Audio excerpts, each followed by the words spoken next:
तो जब एक लड़की की शादी होती है तो वो अपने ससुराल आती है तो उसकी पूरी ज़िंदगी बदल जाती है।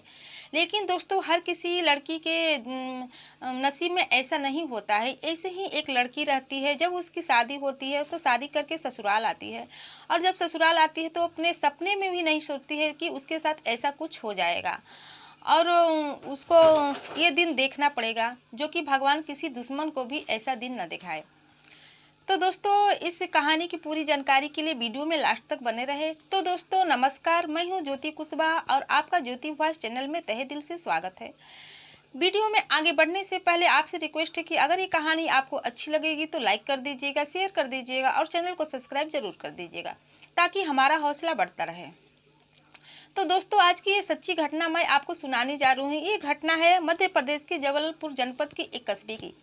वहाँ पर दोस्तों 4 जून 2016 को राकेश गुप्ता और शिखा गुप्ता की बड़ी ही धूमधाम से शादी होती है।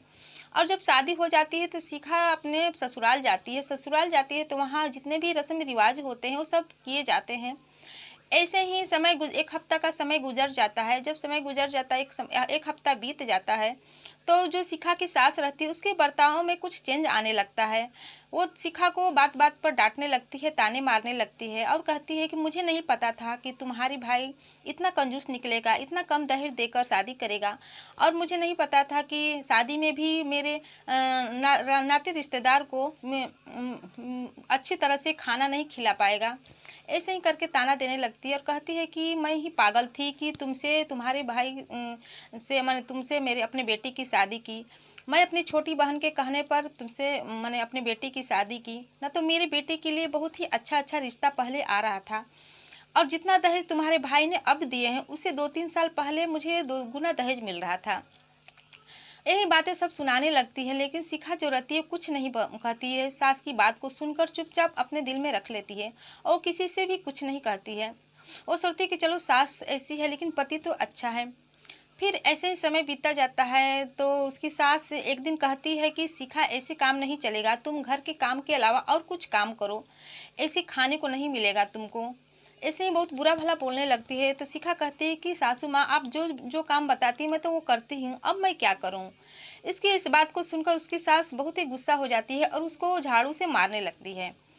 ऐसे करते फिर शिखा कुछ नहीं बोलती है, बेचारी रो के रह जाती है। फिर जब उसका पति दोपहर में खाना खाने के लिए आता है तो उसके पति से बहुत ही बुरा भला शिकायत कर देती है, झूठ मूठ का और भी शिकायतें करने लगती है कि तेरी बहू ऐसी है वैसी है, वो हमको मारी है, वो हमको गाली देती है।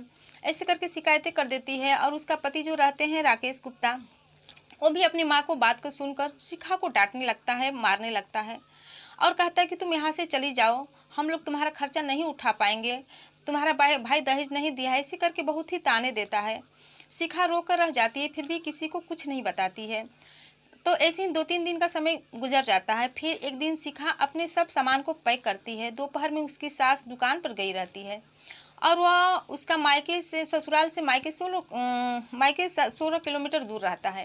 वो अपने मायके ससुराल से अपने मायके आ जाती है और जब अपने मायके आती है तो उसके भाई भाभी जो रहते हैं वो कहते हैं कि शिखा तुम यहाँ पर कैसे आई हो। तो किसी वो अपनी सारी घटना अपने ससुराल की सब घटना को बता देती है कि मेरे साथ वहाँ पर ऐसा हो रहा है। उस समय तो उसके भाई भाभी कुछ भी नहीं बोलते हैं, लेकिन धीरे धीरे जब एक हफ्ता बीत जाता है, 10 दिन बीत जाता है, तो उसकी भाभी जो रहती है उसको ताना देने लगती है। कहती है कि पहले से ही तुम्हारे भाई ने तुम्हारी शादी के लिए बहुत सारे कर्जे ले रखे हैं और तुम फिर अब यहाँ पर आकर बैठ गई हो। किसी के घर में लड़ाई झगड़ा नहीं होता, इसका मतलब ये नहीं कि वो घर ही छोड़कर आ जाए। शिखा इसकी बात को सुनकर, भाभी की बात को सुनकर बहुत दुख होता है और वो फिर भी कुछ नहीं बोलती। कहती कि चलो भाभी नहीं मेरी दुख को समझ रही तो भैया मेरे दुख को जरूर समझेंगे। फिर ऐसे ही रहते रहते एक दिन उसके भैया भी उसको ताना देने लगते हैं। कहते हैं कि हम तुम्हारा खर्चा हम लोग नहीं उठा पाएंगे, हम लोग वैसे ही पहले से कर्ज में डूबे हुए हैं, हम लोग तुम्हारा खर्चा नहीं उठा पाएंगे, या तो तुम अपने ससुराल चली जाओ या हम लोग इस घर को छोड़कर जा रहे हैं। तो शिखा कहती कि नहीं भैया आप इस घर को छोड़कर क्यों जाएंगे, मैं ही ये घर छोड़कर जा रही हूँ। इसके बाद शिखा के पास जो कुछ भी रुपए गहने रहते हैं, उसके पास उसके शरीर में पायल बिछुआ सब रहते हैं, कान में सोने के गहने रहते हैं, उसको बेचकर थोड़ा बहुत पैसा रहता है उसके पास, उन सबको बेचकर वो एक किराए का मकान लेती है और एक पुराना ठेला लेती है और पुराना ठेला लेकर वो उस पे चाट नमकीन और मूंगफली ऐसे ही बिस्कुट ऐसे ही थोड़ा बहुत चीज़ उसको रख कर बेचने लगती है। ऐसे ही बेचने लगती है। सुबह को वो नाश्ता करके खाना बना के जाती थी। दोपहर तक 2 बजे तक वो सामान बेचती थी, अपना ठेला लगाती थी। इसके बाद दोपहर के 2 बजे वो अपना ठेला पर को ढक कर फिर घर पर आ जाती थी, अपना खाना खाती थी, 1 घंटा आराम करती थी। इसके बाद अपना फिर ठेला पर चली जाती थी। वहाँ 8 बजे तक अपना उस काम करती थी, सामान बेचती थी। इसके बाद फिर अपना घर आ जाती थी।